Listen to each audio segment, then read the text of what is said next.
За 98 дөрөвдөх дугаар. За өнөөдрийн дугаарт Чонсын отгуудын зүүн талаар нь байрлаж байгаа Жадран, Жигүүрээд, Гинигис отгуудын талаар ярина.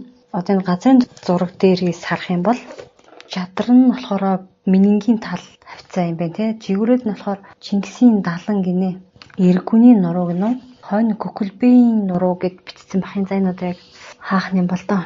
За энэ 3 аймгийн цааталд олхнууд татар аймагуд бас байна те. Тэгэхээр энэ 3-аас гадна олхнууд татар аймагуудын тухай тавьчтэй ямар гарал үүсэлтийн одоо татаруудтай чи бид нар нэлийн олоуда байлдаж исэн гэж байгаа шүү дээ. Тэгэхээр яагаад ингэж хоорондоо байлдаад байдгийг яг нүүдэлчин ард түмэн одоо нэг юм уу гэдэг талаар Жадран бол бид нар сайн мэднэ те Жамуухын овг хотог байгаа. За эхний ээлж нь болохоор Жигүүрээдээс эхэлчихье. За Жигүүрээд бол өмнөх дугаар дээр хальт дурдж исэн те. Монголын нууц товчооны дэс 43 дээр Бодончор муухгийн татвар эмээс гарсан Жигүүр Адаа гэдэг хүүгийнх нь байгуулсан отог гэж гардаг тийм. За Жигүүрээд отгийн онцлог нь болохоор ав гүрөөнд хамгийн нарийн харваа ашиглаж мэрэгэн оновчид харвдагаараа алдаршиж тулаанд маллаж байснаа бэлэгдэн сүрж авахад ан авын арсыг сүлд туг хярт болгон залдгаа гэж. Одоо энэ зурган дээр энэ зүгээр л ангийн арсыг тэр чигт нь л одоо туг болгочдөг байх нь бүтнээр нь те. Энэхүү авын арс нь цомны зэв хутганы орон үгүүгээр урлагдсан байдаг гинэ. Тэгэхээр чи яана гэсэн үг үү?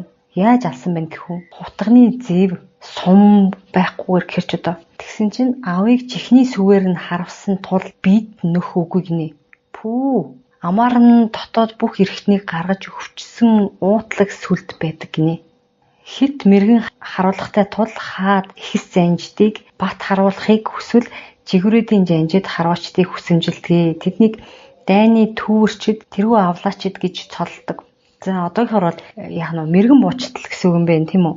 Нэг дайнд 300-аас дээш тоогоор оролцдоггүй. Хүн амаа арилжааны талбарт хөвчлэн хувьсгасан. Гэвч дайны үр өгөөж шийдвэрлэх тулааны ач холбогдолд тул үүнийг төртөөс зөвшсөн онцлогтой. Жигүүрүүдийн ханчид отог амигтаач цөөн тул зөвхөн ан аавыг чихний сүгээр харуулж чадахсад нь л дайнд гардгаа гэж юм. Мөн тэд нүүрэлдэх тулаан, хэрүүлт тулаан, элдэлдэх тулаанд орохгүй хамгийн түрүүнд зүхтах эрхтэй цэргүүд гэдэг гэж шүү. Бүр зүхтах эрхийг нөхцөн тийм үү? Одоо аргач юм да тийм мэрэгэн буучдыг чинь хайрлах ёстой шүү дээ. Дайны нэг гол зэвсгэн гэсэн үг шүү дээ. Дайныхаа зэвсгийг хайрлж хямгдах хэрэгтэй болно гэсэн үг тийм. За Жигүүрүүдийн аргат нь жижиг ав бүхий тулмаар хяараа хийдэг. Зуут жанжид нь хурд хүч авахд шаарддаг. Ан аваа ямар гайхалтайгаар авлаж тулмааснаа гайхуулан туглаж хяарладаг. Иймээс хамгийн сор ав болох барн туг сүлдний бэлгэл болдгоо. Аливаа мянгатад дагуулаар ордог. Дайнд хөвчлэн Гинигис Жадранд нөөлөг хүчээр морилдгоо гэж байна. Одоо нөөлөг хүчээр гэдэг гол хүч нь биш, дэмжлэг хүч болсон мэрэгэн буучт байх нэ. За ерөнхийдөө бол энэ 3 Жадран, Жигүүрээд, Гинигис болоод энэ Никкүс гэж бас номон дээр бичсэн байна. Тэр нь газрын зургатаар бол байхгүй. Эдгээр нь болохоор Олхнууд аймгийн дагуу аж төрдөг. Тэр татар болон олхнуудаас дайн эрүүл хамгаалах үүрэгтэй зүүн зүгийн захчид болно. Захчид гэдэг маань Хилийн аймагуудыг хэлдэм билээ. Завьд цэрэг гаргадаг усан байлдаанд гарамгай гүүр барих, сал хөвөлж байлдах тулаанд нэн сайн гэж аахгүй. Хамаг Монгол улсын зүүн бамбай болно гэж байна. Усан байлдаанд гарамгай гэхээр одоо усан цэрэг юм да та одоо хорол одоо Чонсын овг хотгуудын усан цэргүүд нь за энэ зүүн талаар байрладаг аймагхан болж таарж байна те. Тэд нийлж нэг төмт буюу 10,000 гэж явахч наривчлан тоолоход 7,000 орчим цэргийн тооцоотой гэж байна. Жигүүрээд отгийн онцлог бол ийм байх нь маш мэрэгэн хүмүүстэй гэсэн үг юм байна. За дараа нь болохоор Жадранг, Жамуухаар сайн мэднэ те энэ Жадран хоогийг. За тэгэхээр Жамуухын энэ Жадран хотгийн хэсвэр нь хизээ тавигдсан байна гэдгийг Монголын нууц товчооноос харъя. Дис 38 39 дээр ингэсэн байна. Бодончор муухгийн тий ангилж агуулж нэгэн думд хэлтэй имийг барьж юу ч хүмүүн чи гэж асуухад тэр им зарчуйд аданхайн урийнхаа үжин бий гэж хэлсэн гэж байхгүй. Энэ болохоор Бодончор муухаг нэг хэсэг бүл ийм ардууд явж яхаар нь очиод яасан чинь нэг жирэмсэн эмэгтэйтэй ийм овг отог байсан байгаа. Тэгээд ямар юу иж яваа хүмүүс вэ? Өөрөө хинбэ гэд эмэгтэйгээс асуухад би болохоор үжин гэдэг нэртэй ийм урийнхаа нэг овг отогт бэр болж очиод тэгсэн чинь нөгөө бэр болж очисон чинь нөгөө нөхөр нь нас орсон. Тэгээд ерөөхдөө бэлгэсэн үлдсэн ийм эмэгтэй болж таарсан. Өөрөө болохоор Жарчууд отгийн эмэгтэй.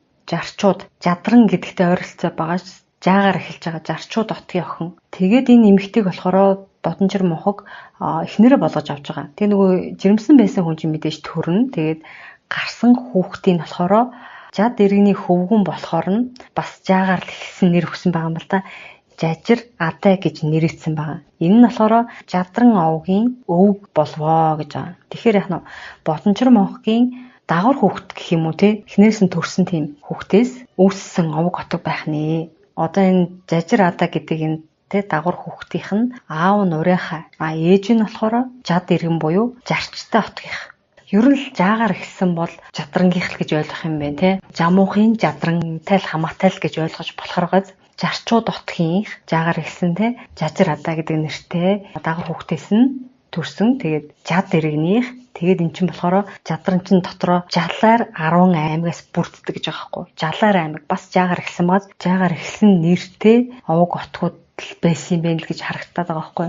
Цээжлэхэд айгүй амар байгаа. За тэгээд жадран отг нь болохоор цэвэр одоо Жалаар аймаг буюу жад иргэнээс бүрдэж байгаа биш. Ер нь тухайн үеийн овог хотгууд нэг яг нэг тийм цэвэр нэг л ийм удам ухсааныхан байна гэсэн ойлголт байхгүй. Дор ажил нэг 10-20% өөр те дөрвж орж ирсэн ч юм уу өөр овог хотгийн хүмүүс нийлсэн юм байгаад байгаа байхгүй. Зарим нь бүр 50-аас дээш те хувийн өөр овог хотгуудтай нийлсэн тийм нийлмэл байх жишээний. За жадрангийн хувьд болохоор яг уг цөм ард нь болохоор зарцтай отгийнх нь л явсаар байгаа Жалаар аймаг босон багталтаа. Тэгээд Жалаарын 10 аймагаас бүрддэг гэж юм. Дээрээс нь нэмээд Уугарын 2 аймаг, Төмөрчин Түргийн 5 аймаг, 8-ны 1 яс 4 ирсэн гэж байгаа байхгүй. Жалаарын 10 бусд нь 8 өөр тийм овог отог нийлж жадран отог бүрдсэн байна гэсэн үг. Янз бүрийн аймагаас 2 аймаг турхаглаж үүссэн учраас Жалаар буюу харь цусны дөрвөстийн аймаг хэмээн гэж байна. Жалаар гэдэг үг нь өөрөө харь цусны дөрвөстийн аймаг гэсэн утгатай юм байна. За энэ дотроос бусдаа захиран манлайлах, хянан зохицуулах, нутагшуулах үйл эрхэлдэг нь Жадран буюу Жажир Адай ухсааныхан болно. Иймд 10 тогтаа гэж байна. Энэ нь наран саран ээлжлэн эргэх, жасар тэмдэгт аймагтаас хамаараад дэвсгэр өнгө нь өөрчлөгд. Өнгийг нь өөрчлөөд аль утгын жанжин хөтөлгөө хийж байгаагаас туг залдарнаа. Жадар нь олон янзын тулаант, олон янзын хэв шинжит, зүүн хилчин аймгаа хамаг алдартай тулааны чадамж нь харуулгаа гэж байна. Ямар ч тулаанд манлайлна, цэргийн цэгц төрөмгийн бөгөөд цэвэр, нэг зэрэг амьсгалж, нэг зэрэг алхаж, нэг зэрэг гიშгэж, нэг зэрэг давшнаа гэж байна. Маш олон овог хотгоос өвг нь нийлсэн хэрнээ цэргийн хувьд болохоор яг нэг зэрэг амьсгалж, нэг зэрэг давшна гэдэг бол нэлээд цэргийн зохион байгуулалтад сайтай байсан гэж ойлгохоор. За тугны тэмдэг нь яг нэг юу шиг те салхин цэцэг жимшиг, сонин дүрстэй те эсвэл мөсөн чихэр шиг жимшиг те. За ийм туг яартай байх нэ. Тэд амгаад дэмжигчд Хадан Баатарын хүчээ гэж байна. Тэд хүчрэг болсон учир нь Кядан хуваагдахад Өөмөнөөс дөрвсөн ардуудыг хамаарч татсан гэж энэ өрсөндөө тийм. Мөн уртад уугарын эзэнт гүрний язгуурт ардуудын жанжид хүчтний үр сад байсан тул хамаг Монгол дотроо тэрсэх бөгөөд үе үе уугтын эзэнт тусаа байгуулна гэж цөгчнө. Худалдаа харилцаа сайн хөгжсөн загас агнуур морь өхөр тэжээх ард гэж байна. Хамаг Монголд тэдний бүл цэргийг Жадрны бүр булчир жанжин удирдах, баруун зүүн гарыг Нэхгүйсийн хүзүүгүү жанжин жигүүрүүдийн улаан шонхор жанжид удирднаа гэж. Бид нар болохоор Жамух хурал сайн мэднэ те Жадран отгийг. За Жамухын аав нь болохоор Хар Хадан гэд Баатар байгаа. Хар Хадан Баатар нь Тэмүүжний аавтай бас сайн найзууд, багын найзууд. Тийм ч болохоор Жамух Тэмүүжин хоёр бол багын найзууд өсөж торинсон байдаг. Бид нар одохдоо энэ Жамух Тэмүүж хоёрыг найзууд хэрнээ бас өрсөлдөгчд гэж хардаг те. Дайснууд ч гэж үздэг байгаа. Зарим хүмүүс болохоор Тэмүүжний оронд Жамух хаан болох боломжтой байсан ч гэж хардаг байгаа тий. Жамух яагаад хаан болох боломжгүй байсан талаар энэ номон дээр бол ийм хэсэг байгаа юм. За энийг ярьж байгаа хүн нь болохоор Байран отгийн хар бэхий ноён өөрийнхөө зүгээс ярьж байгаа тайлбар байна. За тухайн үед болохоор яах нь Жамух Тэмүүжнээс гадна бүр 20 орчим юм хүүхдийг одоо хаан болгоход бэлдэж одоо тоочилж тий одоо төлөвлөж байсан байгаа. За тухайн үед болохоор овог хотгуудыг хэн илүү дагуулж чадсан нь хаан болох магадлал өндөр штэ. За ингээд бол Жамуухыг хатгийн салжууд гэсэн хотгууд дагсан байгаа. Тэмүүжнийг болохоор Гингис гэдэг нэг хотог одоо бид нар энэ ярьж байгаа тийм. За энэ нутаг ургууд мангууд болохоор аль ч даахгүй юм завсрын байдалтай. За ийм байсан байна. Тухайн үеийн нөхцөл байдал болохоор манай улс Болтын бодлогод ороод худалдааны жим унчихсан байсан цаг үе гэж байна. Одоогийнхоор бол нөгөө Оросуудыг Европын холбоо, Америк гэднэр гэх мэт улсууд ингээд хориг тавиад байгаа шүү дээ. Янз бүрийн зүйлээр нь хориг тавиад байгаа тийм үү.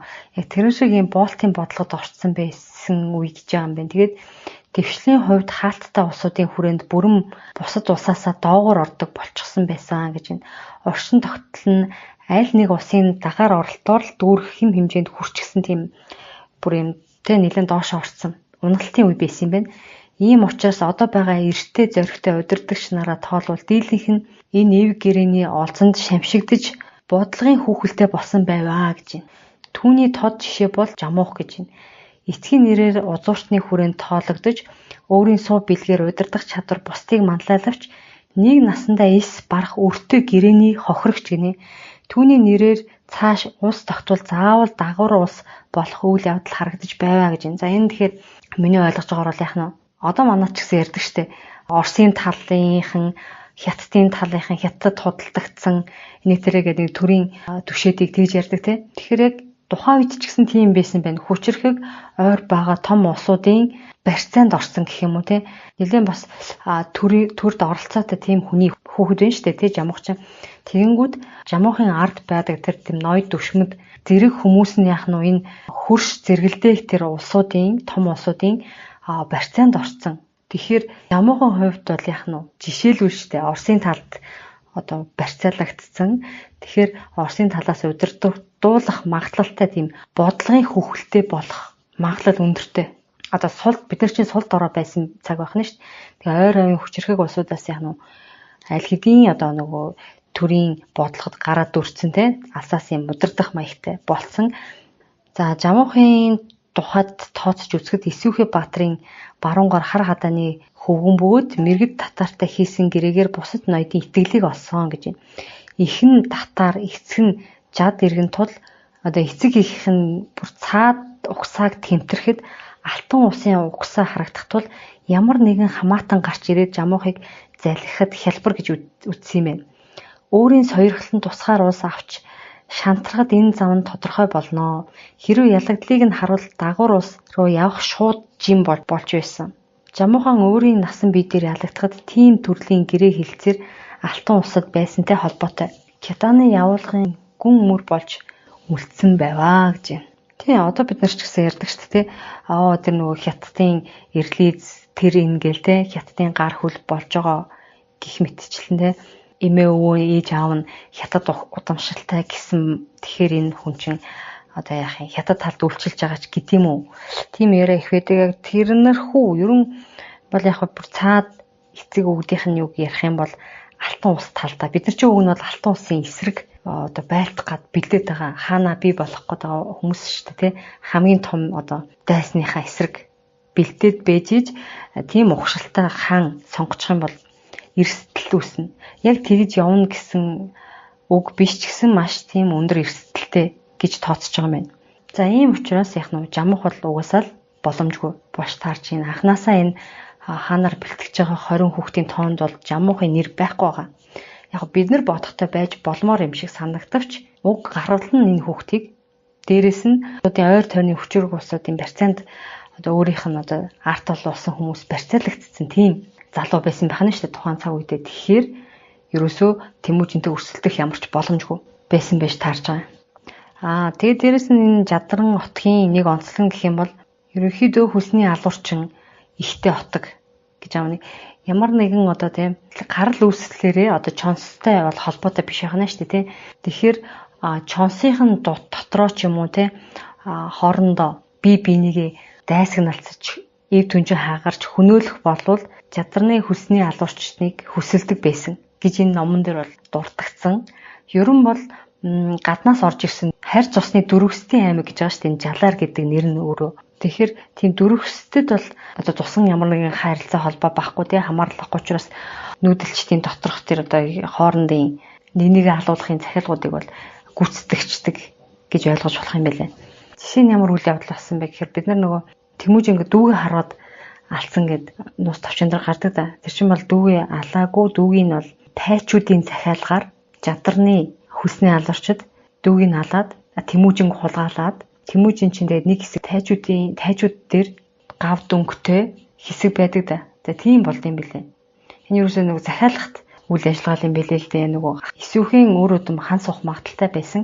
Тэрний хамгийн магадaltaй хүмүүсийн хүүхдүүдийн л одоо тайчууд бол өвөө их гэж үтсэн юм байна л да. Өөрснөө ч үг нь бол нэг хамаатан садан те нэг чонсын авг отог штэ. Тэгэнгүүтээ шууд өөрснөө хийх чадрангийнхныг хүссэн байдаг. Энэ номон дээр бол гарч байгаагаар бол за 3 дугаарх нь болохоор гинэгс гэдэг утга байгаа тийм үү. За гинэгс утгын онцлог гэдэг юм бол Китан гүрний хууч узууртнууд их нутгаа алдаж хамаг Монголын Хабуул хааны ивэлд орсноор Гинэгс аймагт дөрвөн суух ажгүй гэж байна. За тэгэхээр Гинэгс аймаг дотор бас Китаны язгууртнууд дөрвөж орсон байдаг юм байна. За төргүүдл гэсэн үг тийм үү. Өөрийн гавьяат тугаа зөрчтийн алтан усад алдсан тул эргүүлж нэхэн авна гэж хоосон сүлдэд ажгүй гэж энэ хоосон гэхээр бүр цулгыг. За тэд дайнд орох бүрдээ өөрийн сүлдийг эргүүлэн авах зорилго тээх тул цагаан тухтай цусаар мэлаж дайнд ордгоо. Гинэгс аймгийн эзэн Чингис хаанаас сүлдэн тэмдэг авсан бүлгөө. Тэр цагаас Гинэгстэн оройлон манлайлан түшиж тулсан их үүсийг сэтгэн сэрэт дүрсийг сүлдэндээ залдаг болсон гэж хожим тэ. Тэгэхээр яг энэ зурган дээр байгаа цагаан дээр ямар ч дүрсэж зүгээр цусаа ингээд нялчин гэх юм уу да. Алтан усыг дарж иж одоо өөрсдийнхээ гавьяат тугаа эргүүлж аавна гэсэн юм зорилготой явдаг байх нь. За Гинэгс хотгийн онцлог гэдэг юм бол эмэгтэй удирдлагатай, эмэгтэй жанжин манлайлдаг гэж байгаа. За 3,000 үрх айлтай, хамгийн том цэргийн хүчин гэж байгаа бүх талбарын байлдах чадвартай 6,000 цэрэг гаргана гинэ. 3,000 өрхтэй ирнэ 6,000 цэрэг гаргана гэдэг чинь юу вэ? Нэг айлаас 2 хүүхэд гарах юм уу? Тэгсэн байна. За тэд 3 жигүүр гарган дангаар байлдах чадвартай гэж байна. Удирдагч нь Улаан Дэлбэ гэдэг бүсгүй үр байна. Нөхрөө өөд болсны дараа Хабуул хааны үед Гинэгсийг удирдах байсан хүүхэн жанжаа. Баруун зүүн жанжид нь түүний хөвгүүд болох Элдэн шүдэд болон Цусан бороо нэрт алдарч жанждгинэ. Харвааг Цусан бороо мэт асгаруулдаг гэж шүү. Элдэн шүдэд жанжин болоос гардан тулгаанч гэж байна. 2 хүүхднийх нь баруун зүүн чигүүрээр барьдаг. За энэ эмэгтэй маань өрөг цатаг тамга дээр дүрслэнээр энэ Дэлбэ жанжин болохоор үл марал хэмээх нэртэй гэж байна. Яг өөрийнх нь нэр болохоор. Тэгээд одоо жанжны аваалж байгаа нэр нь болохоор Дэлбэ жанжин гэж ярьдаг баг. Түүний байдал усан дээр хөвлзөх сар луга адил. Зүс нь өвлийн шинхэн зас адил цагаан. Уруул нь анис мэд бяцхан бөгөөд улаан. Игэл үед нь харуул хурамстын охин буусан луга довтлон дайтахт нь эрлэгийн шулмас айлчсан битгэнэ.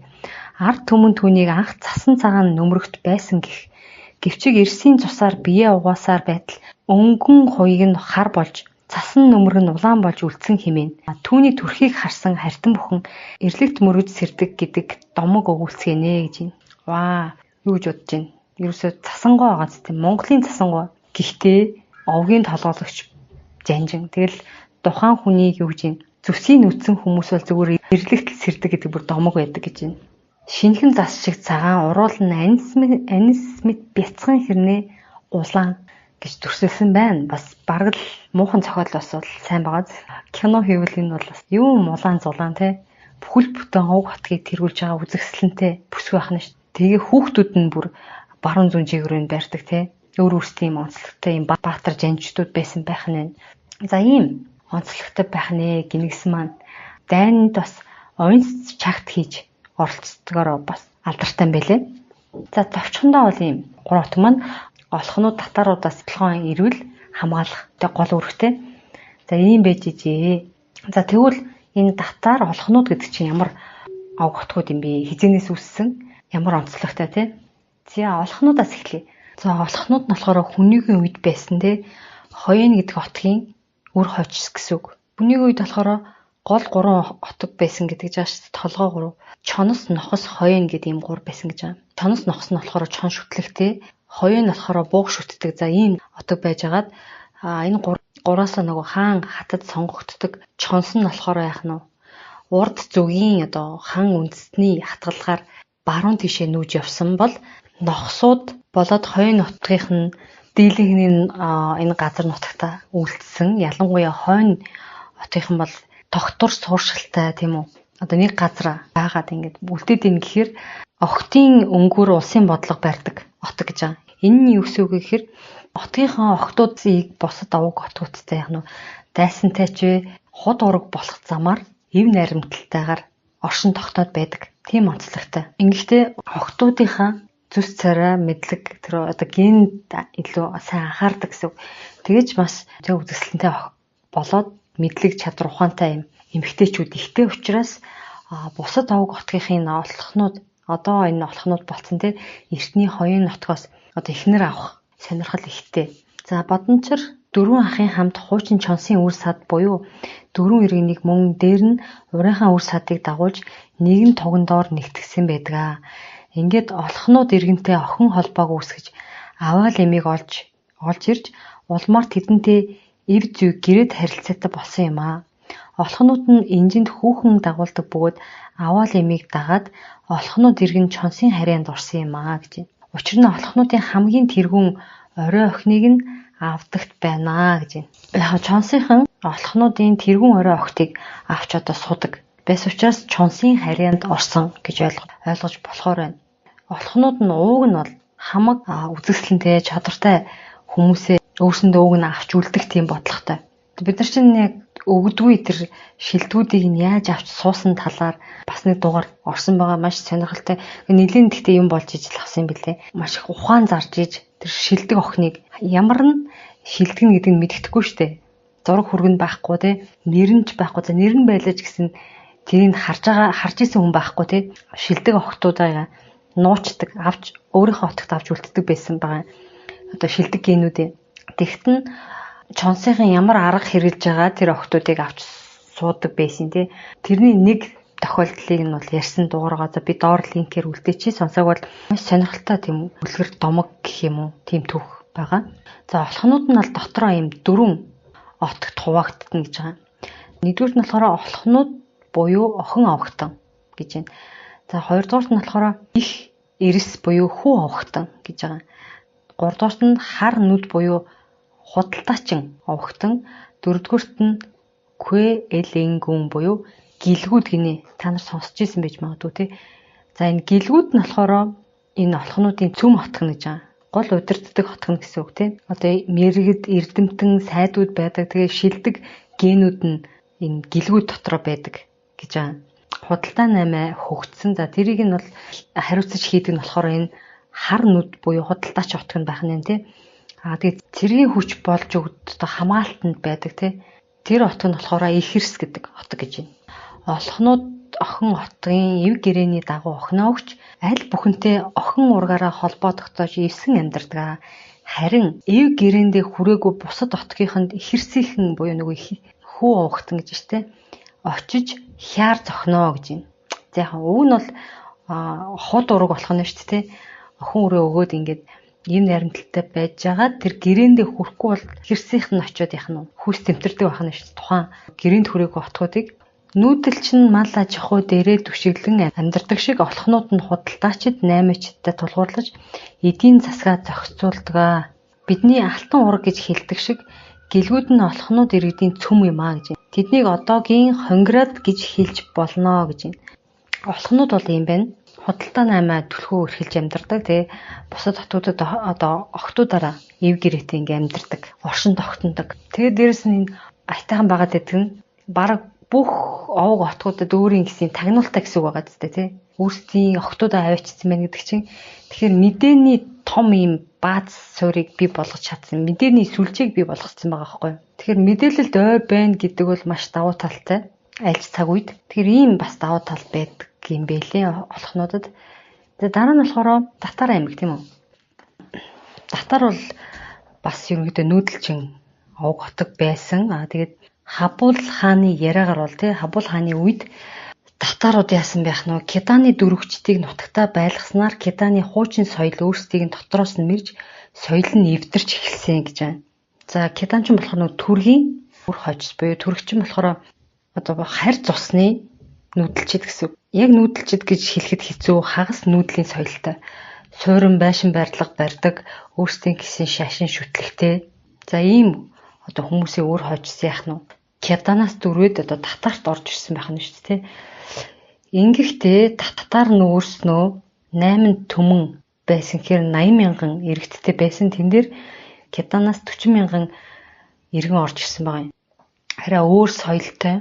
Тэгээ өөрсдийн гэсэн юм шашин шүтлэгтэй эрсдэс гэж хэлж болохоор юм хүмүүсээс одоо бүрдсэн байгаа нэ тийм үү 30% нь одоо ард иргэдийн 30%. Энэ ерөөсө 5 жилийн хугацаанд соёлын эрс ялгаа гаргаж ирдэг байх нь ийм тохиолдолтой 30% бүрдүүлсэн тохиолдолд.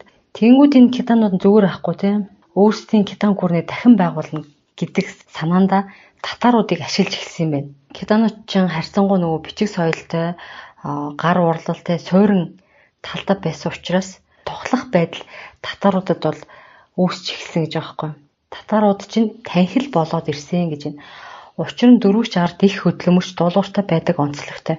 Хин нэгний гарын дор шивгчин хөвтөл болоод ирнэ. Бүр үзэсгэлэнтэй нь баян чихнэлгийнх нь өөрлөө татвар юм болоод ороод ирдэг. Ингээд хүний үзэл бодлыг маажаад л байдаг байхгүй юу гэж байна. Зөөлөн бодлого гэдэг лөө. Дотроос нь симсмээр аажмаар яах нь үзэл бодлыг өөрчлөх нь. Тэгээд татарын нутаг дэвсгэрээс өөрсдийн Кедан улсаа байгуулах гээд маажаад эхэлсэн юм аа. Зөрчдийн нутгаас онгууд олхнууд руу 3-4 түмэн ард дүрээд ороод ирчихсэн гэж байна. За зөрчидчин бол цэвэр суурин, цэвэр өөр соёлууд байгаа. Тэгэхээр зөрчдийн нутгаас бас дөрвөсөд орж ирсэн байх нь шүү дээ. Онгууд руу, олхнууд руу 30-40 мянган иргэн ороод ирсэн байх нь. Тэгээд яах нь одоо зөрчдийн цөөн ухсааныхныгаа дахиж хаан болгоё, зөрчдөө дахин байгуулъя гэд яваад эхэлсэн юм байна.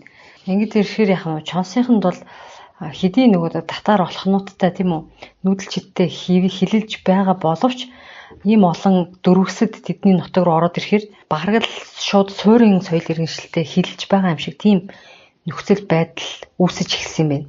За яг хөө тэгээд Кедан гүрнээ байгуулна гэж явж байвал болно гэснээр ойшохгүй явж байсан чинь Кеданы дөрвөсдөөс илүү эрх мэдэлтэй тий эд мөнгөтэй баялагтай зөрчдийн алтан улсад илэгтэй болоод ирсэн гинэ нөгөө татарууд чинь. За тэгээд мөн зөрчид алтан улсын нутгаас яг нь олхнууд руу бас чиглээд олхнуудын толгой ноёд хаттыг унгаад эдэр залуучуудын үлдээн гэсэн юм бодлогод явж гисэн юм л да. Энэ явуулгыг зөрчид өөрсдөө хийх юм бол шууд хядлагад өртөх байсан учраас татарыг ашиглаж явуулсан байгаа юм. Татарыг ашиглаж олхнууд руу чиглэсэн тийм үйл ажиллагаа явуулах нь шүү дээ. Ингээд миний аргын ухааны багш Чүүч ахыг маань хороочихсон гинэ. Энэ Чүүч ах нь болохоор тухайн үедээ олхнуудын нутагт байсан юм л да. Тэгээ байж идэл ханиаднаас болоод өгцсөн гинэ. Эн чинь бүр сонгонтой шүл угаал идэгдэг өвчин гэж байгаа байхгүй тухайн үедээ. Тэгэхээр яалтчгүй нь бол зөрчид татарыг хатгаж олхнуудад байсан аргын талын зөвлөх гэх юм уу Хабул хааны энэ Чүүчүү гэдэг хүнийг бол асан гэж одоо Хабул хаан үздэг юм байна. Дин Чүүчүү гэх ах нь олхнуудын зүүн бүсийн аймгаа хариуцдаг их толгой ноён байсан юм байна. Тэгээд магадгүй эвийг сахиад татаруудад элэг өгөөд итгэл үзүүлсэн байж болох юм. Гэтэл нас барсан учраас энэний цаад учрыг төрийн хэрэг гэж үзээд татартай бүрэн ив эвдэрсэн гэж байгаа байхгүй юу? Хабул хаан. Тэрд ч Кеданы сул ардуудтай сүлбэлдэж эхэлснээс хойш авир эвдрээд байсан учраас миний сэтгэлийг шулууд улчихсан.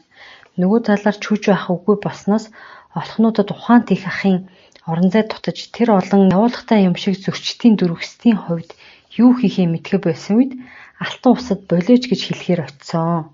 Ингэж очиод нөгөө нас орсон байт юм бэлээ. Алтан ус руу. Та нар энэ их дөрвөсдийг ингэж одоо манай хэлийг дагуулж оруулахаа болооч ээ. Энэ иргэдээ аваач ээ гэж хэлэх гэж очиод одоо хооронд хорлогдож тэгээд зоосны нөхөр шаруулж гэдэг те тэгж нас орсон байт юм бэлээ Хабул хаан. За татартай эв гэрээ алдаж те эхэлсэн үе нь энээс эхлээд тэгээд яах нь дандаа алтан улсын зөрчдийн зүгээс татаруудыг дөрхирэж одоо зарим үед болохоор дарамтлж тийм үү гэх мэтээр Чонсынхантай маш олон дайн хийгсэн байт юм бэлээ. Энэ овг хотгууд дундаас нөгөө Тэмүүжинтэй өрсөлдөж одоо хаанд бэлдэжсэн төлөвлөжсэн хүүхдүүд байна уу энэ овг хотгуудаас хэвлээ үзье. За захын 3 аймгаас гинэст нэг юм хүү байсан байна. Хунаан хөвгүн ширмүү гинэ. Гайхалтай ой тогтоолттой хөвгүн гэж байна. Энэ сууж чадвар нь өөрийнх нь найрсаг сайн занд нь нийцээд хөөрхөн холбоо байгуулж болохоор харагдаж буй тул сурж байсан. Мөн ээ манай Чонсын 20-од ноёдод тоогдсон байсан дээр гинэгсийн цэргийн сургууль орж ирээд сайхан иж бүрдэл болж байтал Тэмүүжнээс өмнө өвлийн хавсарганд нас нөхцсөн гэж байна. За энэ татар холхнуудад бол бас төлөвлөж исэн. Тэгэд тоочглож исэн хүүхдүүд байсан юм байна. Татарын альчийн тулуу гинэ. Энэ хүүхдийг татар нутгаа нэгчүүлээсэй гэж сэтгэхтэй цаашлаад татарын холбоог байгуулж алтан устай бодлогын хүрээнд тоглолт хийж чадна гэж өсгөж байваа. Гэтэл алтан ус алчсан гэж байна. За холхнуудад болохоор холхнуудын ихэрсийн бутуу гинэ. Эцэгтэй нь ойр зур 8 хэдэг тул авч сургаж чадаж байсан. Бүх төрлийн талбарт авьяас бэлэгтээ суу ухаантайч гимн аймах өөрөө бие дааж элдв шийдвэр гаргахаас илүүтэй бусдын нэр дор явах дуртай тул сүүдрийн хан болох байх гэж байтал Тэмүүжинд хүргэн болоод дуусваа гэж байна. Чингис хааны охинтой сууссан гэсэн үг. Олхнууд доторхтой ихэрс гэд отог байгаа шүү дээ. Дан одоо цэргийн юуг нь хангадаг. Тэгээд одоо тухайн овг хотоос төрсэн ирчүүд нь тэр отгийг одоо бүрэлдүүлж ийн гэж ойлгох юм уу? За тэнд байсан Бутуу гэд залуу яах нь Тэмүүжний хүргэн болсон гэж шүү. Ямар охинтой суусан гэдэг мэдээлэл энд байхгүй байна. За тэгээд ерөнхийдөө өнөөдрийн дугаарын агуулга бол ингэж өндөрлж байна. Дараагийн дугаарт болохоор голд байрлаж байгаа овг хотгуудыг ярих болно. За тэгээд ямар санагдаж энэ номнууд дээрээс түүхийн холбогдлолтой юм дугаар хийвэл ерөн тэр сонирхолтой байж чадчихээн. Энэ талаар бас сэтгэлдээ хуваалцаарай. Donation одоо хандив явуулж байгаа хүмүүстээ бас маш их баярлалаа. За тэгээд дараагийн дугаар хүртэл түр баяртай.